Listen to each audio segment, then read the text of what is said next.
Ever wonder what really goes on inside a Masonic lodge? Forget all the conspiracies and the myths for a second.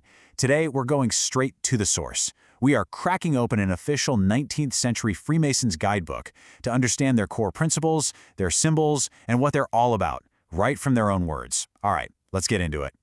So this is it. It's called the New Masonic Trestle Board, and it was published way back in 1868. Now, this wasn't just some random book. This thing was put together by order of the National Masonic Convention. It was meant to be the official textbook for lodges all across the United States. The whole point was to make sure everyone was on the same page and to provide a clear, no-nonsense guide, getting rid of what it calls fabulous history and ridiculous pretensions. This is the actual blueprint. Okay, so that brings us to the million-dollar question, right? The one everyone always asks. What are the secrets of the Freemasons? What's really hiding behind those closed doors and all those cryptic symbols? Well, according to their own manual, the answer is probably not what you're expecting.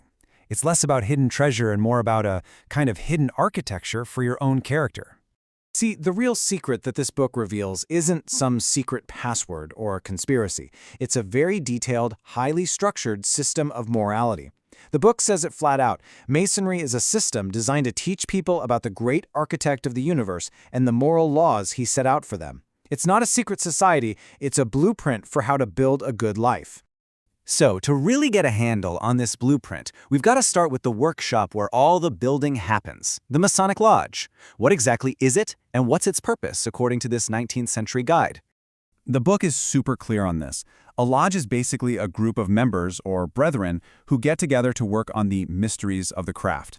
And right at the heart of the lodge are three essential items: the Holy Bible, which is their guide for just and religious principles, and the square and compass, which are there to constantly remind them of their duties to each other and to themselves. And this is a really crucial distinction the book makes right from the get-go. It splits Masonry into two types. First, you have operative Masonry.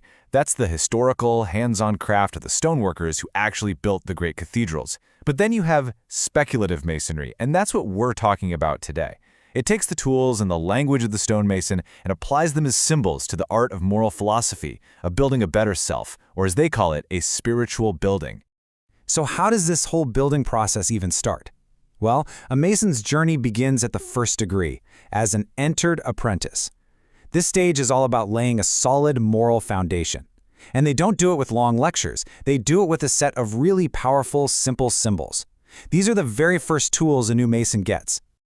Just look at these illustrations from the book. These are not just random doodles. This is the visual language of Masonry. The first degree really zeroes in on a few key symbols that an apprentice has to learn and understand. It's exactly like the guidebook says. It's a system of morality that's veiled in allegory and illustrated by symbols. The very first symbol an apprentice is given is the lambskin, or a white leather apron. Its meaning is really direct and powerful. The manual explains that the lamb has always been a symbol of innocence, so wearing this apron is a constant reminder of the purity of life and conduct that's expected of a Mason. It's their badge of honor. And they do not take this lightly. The language the book uses to describe this simple apron is incredible. It says it's more ancient than the golden fleece or Roman eagle, more honorable than the star and garter, or any other order that can be conferred. Think about that. To them, this simple apron is more honorable than the highest military or royal decorations in the world. All right, the second key tool for an apprentice is the common gavel. Now, a real stonemason would use this to chip away the rough edges of a stone so it would fit perfectly in a building. For the speculative mason, it has a more noble and glorious purpose. It's used symbolically to chip away at all the vices and imperfections in your own heart and conscience. It's a tool for self-improvement, for making yourself a better living stone for that spiritual building. Okay, so once that moral foundation is solid, the Mason moves up to the second degree, becoming a fellow craft. And here, the focus totally shifts. It moves from basic morality to the active pursuit of knowledge. The workshop expands from the heart to the mind. At the core of this second degree is an education in the classical 7 liberal arts and sciences. The manual claims that studying these things win the heart and point to a creator. You've got grammar, rhetoric, and logic, that's for clear thinking and communication, then arithmetic and geometry for understanding the world, and finally music and astronomy for appreciating harmony and the universe. It's basically a whole curriculum for becoming a well-rounded thinker. But out of all those arts, the book puts one on a pedestal: geometry. So why geometry? Well, they believe it's the very basis of Freemasonry. It's not just about angles and lines. The book says that while geometry proves the wonderful properties of nature, it also demonstrates the more important truths of morality. In their view, studying the order of the physical world is a direct path to understanding moral order. The journey hits its peak in the 3rd degree, becoming a Master Mason. The book calls this degree the cement of the whole, the thing that binds everything together. After building a moral foundation and pursuing knowledge, the Master Mason now gets to reflect on the deeper symbols of life, of mortality, and the hope for what comes next.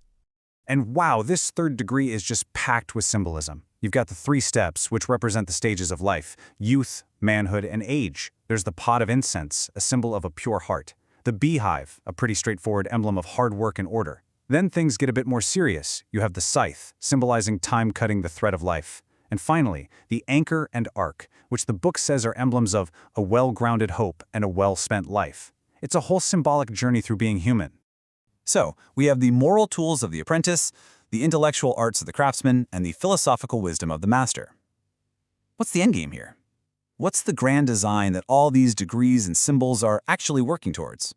And this brings us right back to the title of the book itself, the trestle board. In actual construction, the trestle board was the drawing board. You know, it's where the master architect would lay out the blueprints for the building. Well, in speculative masonry, it's the symbolic guide for your life. The guide explains that just like a builder follows the plans on the board, a mason should try to build their spiritual building by following the designs laid down by the supreme architect of the universe. Honestly, if you had to pull one sentence from this entire 19th century manual to sum up Freemasonry, this is it. It states loud and clear: Masonry is a system of morality, veiled in allegory, and illustrated by symbols. Truth is its center. That's the core mission. It isn't about power or secrets the way we think of them, but about a lifelong search for moral truth through this unique symbolic language. So when you really get down to it, the trestle board isn't a physical thing. It's a metaphor for moral and ethical code. All the tools, all the degrees, all the symbols we've looked at, they're just instruments to help a Mason read and follow these spiritual blueprints for building a life of integrity, discipline, and purpose. And that kind of leaves us with a final thought, doesn't it?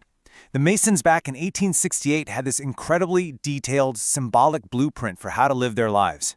It makes you think, whether you're a Mason or not, what are the plans that guide you? What principles and designs are drawn out on your own personal trestle board?